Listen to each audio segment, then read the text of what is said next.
नमस्कार दोस्तों, आइए स्टार्ट करते हैं अपना अगला वीडियो। और ये वीडियो आपके एग्ज़ाम में पूछे गए सवालों से रिलेटेड है। इसमें आपके पेपर से लिए गए सवाल हैं जो पहले भी पूछे जा चुके हैं। इसलिए अब हम PYQ एग्ज़ाम ओरिएंटेड जो कि एग्ज़ाम में पूछे गए सवाल हैं उनके द्वारा हम अब बाल विकास की स्टडी करेंगे, ताकि जो हमारी स्टडी में कमी रह जाए वो इन सब से पूरी हो जाए। और एग्ज़ाम में अक्सर रिपीटेड क्वेश्चंस भी आते हैं और 70 to 80% क्वेश्चन इन्हीं में से आपको देखने को मिलेंगे। आप स्टार्ट करते हैं अपने पहले प्रश्न से। तो हमारा पहला प्रश्न है, निम्न कक्षाओं में शिक्षण की खेल विधि आधारित है। तो इसका आंसर क्या होगा? आप देखते रहेंगे ऑप्शंस और इसका सोल्यूशन भी साथ साथ में, और इसको हम सॉल्व करेंगे। तो आइए देखते हैं इसका पहला प्रश्न। निम्न कक्षाओं में शिक्षण की खेल विधि आधारित है। तो इसका आंसर होगा ऑप्शन सी। इसका आंसर होगा ऑप्शन सी, जो कि विकास एवं वृद्धि के मनोवैज्ञानिक सिद्धांत पर।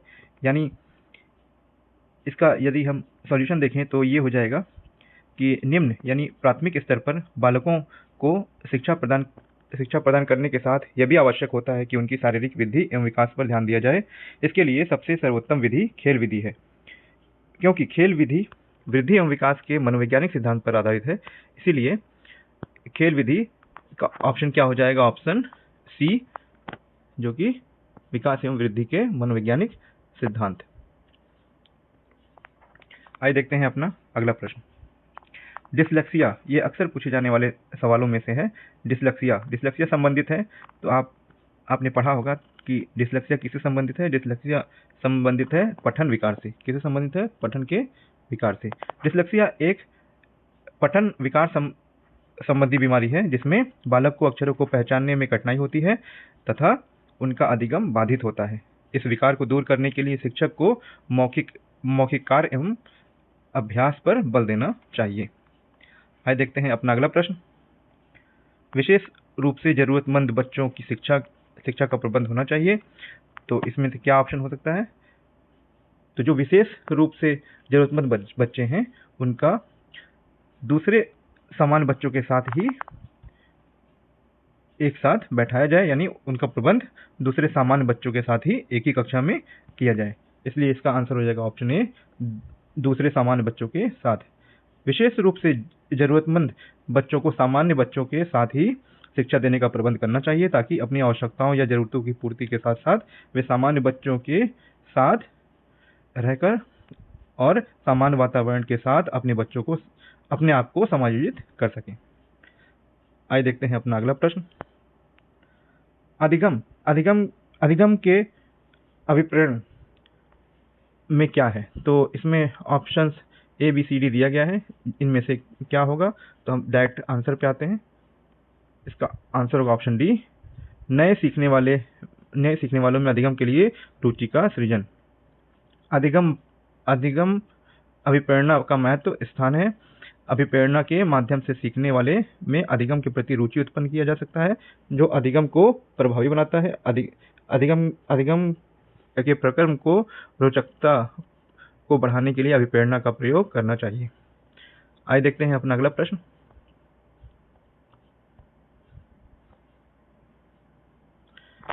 कक्षा 5 के न्यून दृष्टि वाले बच्चों को, तो कक्षा 5 के न्यून दृष्टि वाले बच्चों को क्या करना चाहिए निम्न ऑप्शन में से? तो इसका सही आंसर होगा ऑप्शन सी, कक्षा में सामान्य रूप से बर्ताव करना चाहिए एवं ऑडियो सीडी के जरिए सहायता प्रदान करनी चाहिए। तो जो कक्षा 5 के न्यून दृष्टि वाले बच्चे हैं उन्हें ऑडियो विजुअल एड के द्वारा, ऑडियो सीडी द्वारा, यानी ऑडियो TLM के माध्यम से उन्हें शिक्षा प्रदान करनी चाहिए। आइए देखते हैं अपना अगला प्रश्न। श्यामपट्ट को शिक्षण सामग्री के किस रूप के अंतर्गत किया जा सकता है? तो श्यामपट्ट को निम्न में से किसके अंतर्गत किया जा सकता है? तो इसका आंसर है दृश्य साधन। वे साधन जिसमें बालक की दृश्य ज्ञानेंद्रिया यानी आंख प्रेरित होती है, वे दृश्य शिक्षण सामग्री कहलाते हैं, जैसे श्यामपट्ट, मानचित्र, रेखाचित्र, मॉडल आदि। तो चूंकि श्यामपट्ट को हम देख सकते हैं, इसीलिए वो कौन सा साधन कहलाएगा? दृश्य साधन। आइए देखते हैं अपना अगला प्रश्न। निम्न में से कौन शिक्षण कुशलता से संबंधित है? तो निम्न में से कौन शिक्षण कुशलता से संबंधित है, ये देखते हैं। तो इसका आंसर है ऑप्शन डी, उपयुक्त सभी, यानी श्यामपट्ट पर लिखना, प्रश्नों को हल करना, प्रश्न पूछना, ये सभी शिक्षण कुशलता से संबंधित हैं। शिक्षण कार्य को प्रभावी बनाने के लिए आवश्यक है कि शिक्षक सभी शिक्षण कौशल में कुशल हों, यानी श्यामपट्ट कौशल, प्रश्न कौशल, स्पष्टीकरण कौशल और प्रतिपुष्टि कौशल। ठीक है फ्रेंड्स, आइए देखते हैं अपना अगला प्रश्न। कक्षा में जो विद्यार्थी प्रश्न पूछते हैं उन्हें क्या करना चाहिए? आइए देखते हैं इन ऑप्शनों में से कौन सा ऑप्शन सही होगा। तो ऑप्शन सी, लगातार प्रश्न पूछने के लिए प्रोत्साहित करना चाहिए। जो बच्चे हमेशा प्रश्न पूछते हैं उन्हें प्रोत्साहित करना चाहिए ताकि वे लगातार प्रश्न पूछ सकें। कक्षा शिक्षण के दौरान विद्यार्थी के प्रश्न पूछने पर उसके उत्सुकता को शांत करने के लिए शिक्षक को उसकी समस्याओं का समाधान करना चाहिए तथा छात्र को विषय वस्तु संबंधित सार्थक प्रश्न पूछने के लिए प्रोत्साहित करना चाहिए। आइए देखते हैं फ्रेंड्स अपना अगला प्रश्न। शिक्षा की किंडरगार्टन पद्धति का प्रतिपादन किसने किया था? तो इसका सही आंसर है ऑप्शन सी, फ्रॉबेल ने। Option C, Froebel. तो किंडरगार्टन पद्धति का प्रतिपादन किसने किया? बहुत इंपॉर्टेंट क्वेश्चन है और ये अक्सर पूछा जाता है। ये आपके टीईटी के पेपर के ही सवाल हैं जो कि 2011 में पूछे गए थे, इसीलिए पिछले पेपरों से क्वेश्चन आने की प्रबल संभावना रहती है, इसीलिए आप इसे तैयार करके जाएंगे। तो किंडरगार्टन पद्धति किसके द्वारा दिया गया पद्धति है? ये है फ्रॉबेल के द्वारा। मनोवैज्ञानिक फ्रॉबेल ने 1980 में जर्मनी में पहला किंडरगार्टन खोला तथा किंडरगार्टन पद्धति का प्रतिपादन भी किया था। किंडरगार्टन का अर्थ है बच्चों का बागीचा। तो कभी कभी पूछ लिया जाता है कि किंडरगार्टन शब्द का अर्थ क्या है? तो किंडरगार्टन शब्द का अर्थ है बच्चों का बागीचा। अर्थात फ्रॉबेल के अनुसार बच्चे उद्यान में स्थित नर्सरी की तरह होते हैं। जैसे नर्सरी की अच्छी तरह देखभाल से छोटे पौधे स्वस्थ वृक्ष बनते हैं, उसी तरह बच्चों की भी देखभाल से उनका मानसिक और शारीरिक स्वास्थ्य का विकास होता है। ठीक है फ्रेंड्स, तो ये भी इम्पोर्टेंट पॉइंट है, आप इसे भी नोट कर लेंगे और याद रखेंगे। आइए देखते हैं अपना अगला प्रश्न। एक अभिभावक आपसे विद्यालय में मिलने के लिए कभी नहीं आता है, तो आप क्या करेंगे? निम्न ऑप्शन में से आपका उत्तर क्या होना चाहिए? तो ऑप्शन सी इसका सही आंसर है, आप स्वयं उनसे मिलने जाएंगे। यदि छात्र का अभिभावक विद्यालय में किसी कारण वह शिक्षक से मिलने नहीं आता है तो शिक्षक को चाहिए कि वह स्वयं अभिभावक से मिलने उसके घर जाए तथा छात्र से संबंधित समस्याओं पर अभिभावक से वार्तालाप करे। ठीक है फ्रेंड्स, आइए देखते हैं अपना अगला प्रश्न। बचपन का सांप्रतिक दृष्टिकोण की मान्यता है। बचपन का सांप्रतिक दृष्टिकोण की क्या मान्यता है? तो निम्न में से कौन सा ऑप्शन सही होना चाहिए? तो इसका आंसर है ऑप्शन डी, बचपन वृद्धि एवं परिवर्तन की एक अनूठी अवधि है। बचपन के सांप्रतिक दृष्टिकोण की मान्यता है कि बचपन वृद्धि और परिवर्तन की अनूठी अवधि है। तो इस पॉइंट को आप याद रखेंगे कि बचपन वृद्धि और परिवर्तन की अनूठी अवधि है। यह ऐसा समय होता है जिसमें बच्चों में वृद्धि और परिवर्तन निरंतर होते रहते हैं। आइए देखते हैं फ्रेंड्स अपना अगला प्रश्न।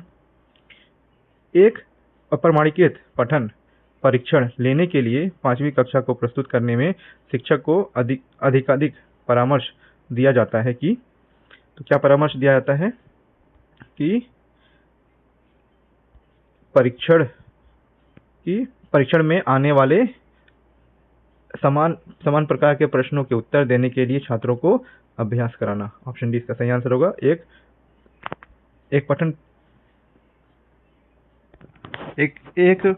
प्रमाणित जो परीक्षण लेने के लिए जो काम होता है उसमें होता है कि पूर्व में बच्चों को उससे रिलेटेड जिससे एग्जाम से रिलेटेड जो सवाल होते हैं उसका पहले से ही बच्चों को अभ्यास कराया जाए ताकि वे अच्छे से उन प्रश्नों का सही जवाब दे पाएं जो उससे रिलेटेड सवाल आगे आने वाले परीक्षा में या परीक्षा में पूछे जाने वाले हैं। ठीक है फ्रेंड्स, आइए देखते हैं अपना अगला प्रश्न।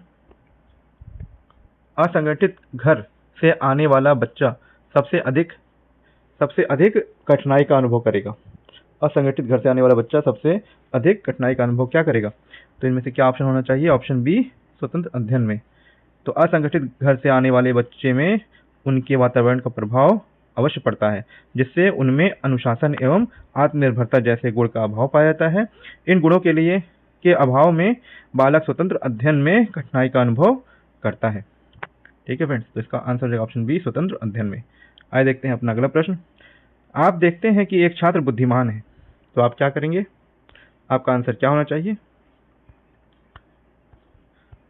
तो इसका सही आंसर है ऑप्शन सी, वह जैसे अधिक प्रगति कर सके उस तरह से उसे अनुप्रेरित करें।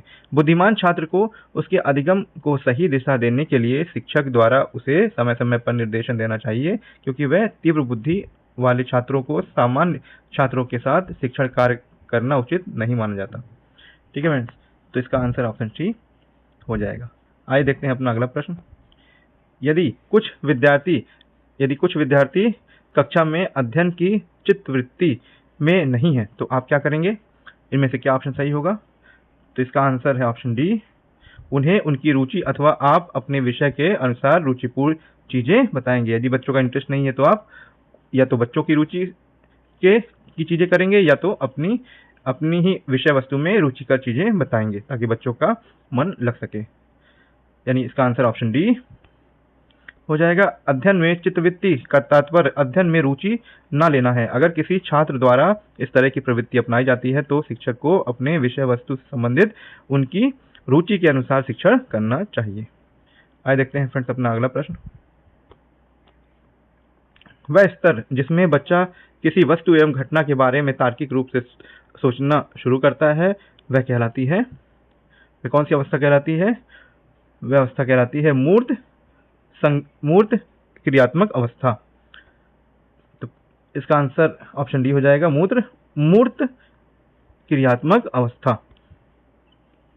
ठीक है फ्रेंड्स, पियाजे के संज्ञानात्मक विकास के सिद्धांत के अनुसार तीसरे चरण अर्थात मूर्त संक्रियात्मक अवस्था, यानी जो कि 7 से 11 वर्ष तक होती है, में बालक किसी वस्तु या घटना के बारे में तार्किक रूप से सोचना प्रारंभ कर देता है। इस अवस्था में बालकों में चिंतन, तर्क, वितर्क आदि गुणों का विकास होता है।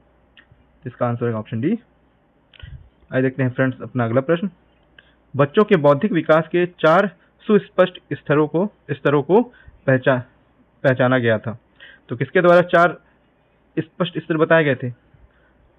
तो इसका आंसर ऑप्शन डी, पियाजे द्वारा 4 स्तर बच्चों के बौद्धिक विकास के बताए गए थे। तो पियाजे द्वारा बच्चों के बौद्धिक विकास के 4 सुस्पष्ट स्तरों की पहचान किया गया था, जिसे संज्ञानात्मक विकास के सिद्धांत के नाम से जाना जाता है। तो ये पॉइंट आप इंपॉर्टेंट है, नोट करेंगे कि पियाजे के जो 4 स्तर वाले सिद्धांत उसे क्या कहेंगे? संज्ञानात्मक विकास के सिद्धांत। तो इनमें 4 स्तर कौन कौन से हैं? तो पहला स्तर है संवेदी गतिका अवस्था, जो कि 0 से 2 वर्ष तक होती है। दूसरा स्तर कौन सा है? पूर्व संक्रियात्मक अवस्था, जो कि 2 से 7 वर्ष तक होती है। तीसरी अवस्था कौन सी है? मूर्त संक्रियात्मक अवस्था, जो कि 7 से 11 वर्ष की होती है। और चौथा स्तर कौन सा है? औपचारिक संक्रियात्मक अवस्था, जो कि 11 से 15 वर्ष तक होती है। ठीक है फ्रेंड्स, आप इसे इंपॉर्टेंट मार्क करके और इसे रिमेंबर करके जरूर जाएंगे। आइए देखते हैं अपना अगला प्रश्न। अल्प वयस्क बच्चों के अधिगम में अभिभावकों की भूमिका होनी चाहिए। तो जो अल्प वयस्क बच्चे होते हैं उनके अधिगम यानी सीखने में अभिभावकों की कैसी भूमिका होनी चाहिए?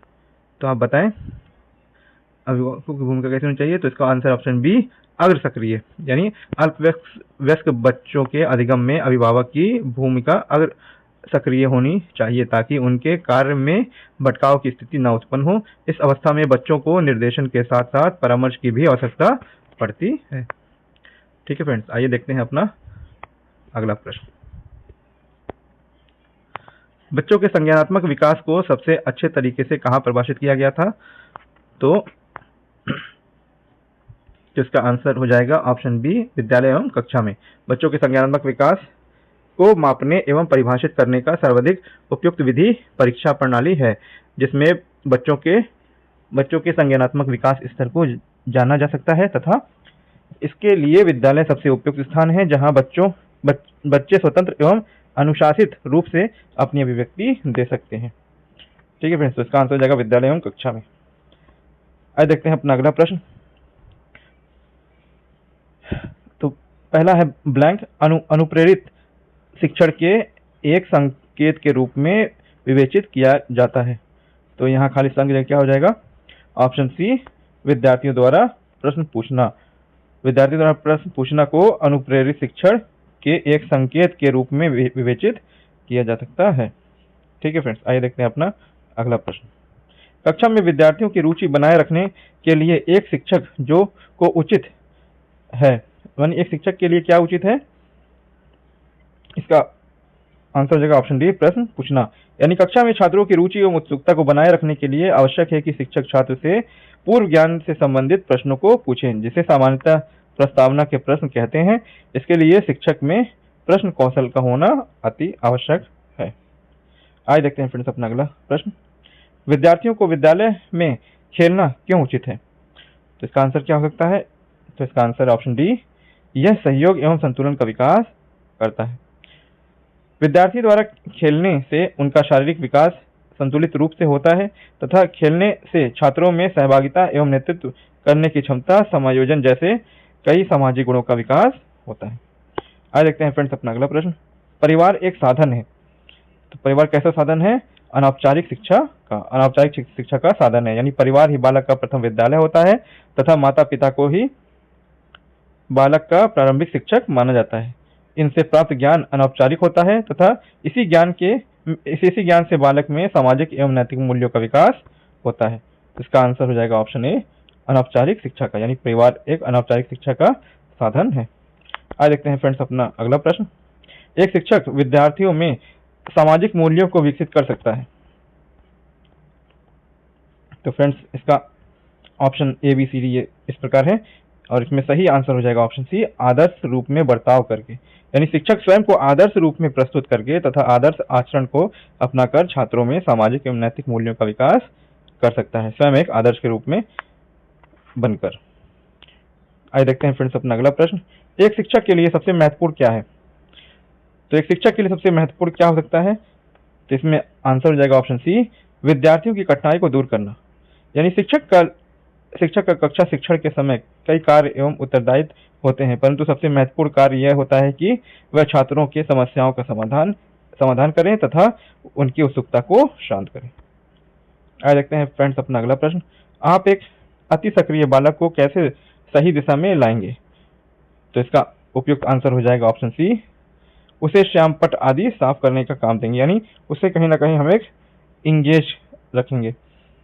यदि कक्षा में कोई अति सक्रिय बालक है तो एक अध्यापक को उसे श्यामपट्ट आदि साफ करने का काम देना चाहिए ताकि वह कक्षा कार्यों में व्यस्त रहे और शिक्षण अधिगम प्रक्रिया को बाधित न करे। आइए देखते हैं फ्रेंड्स अपना अगला प्रश्न।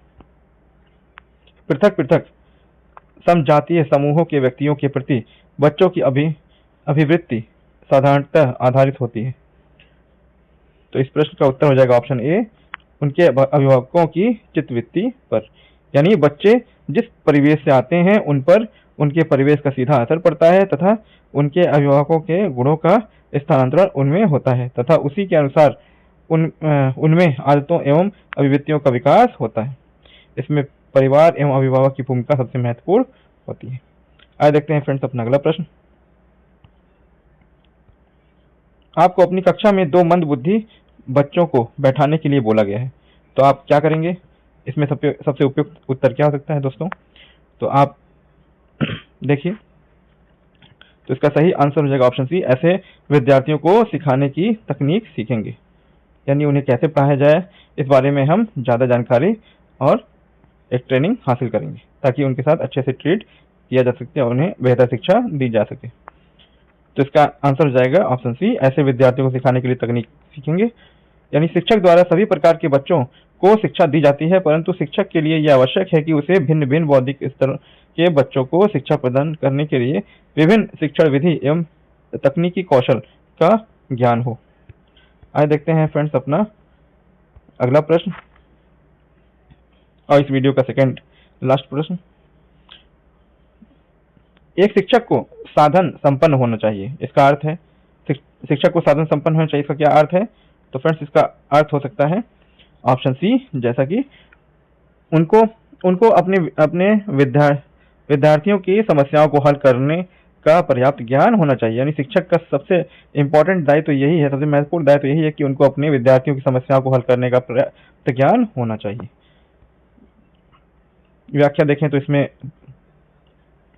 बताया गया कि एक शिक्षक को साधन संपन्न होना चाहिए, अर्थात शिक्षक को उन सभी शैक्षिक गुणों एवं कौशलों से परिपूर्ण होना चाहिए जिससे शिक्षण कार्य सुगम रूप से चलता हो। साथ ही छात्रों के समस्याओं के समाधान के लिए पूर्व ज्ञान या शिक्षक के लिए आवश्यक होता है। आइए देखते हैं फ्रेंड्स अपना लास्ट प्रश्न। बच्चों में संवेगात्मक समायोजन प्रभावी होता है, तो इसका आंसर क्या हो सकता है फ्रेंड्स? इसका आंसर है ऑप्शन डी, उपयुक्त सभी।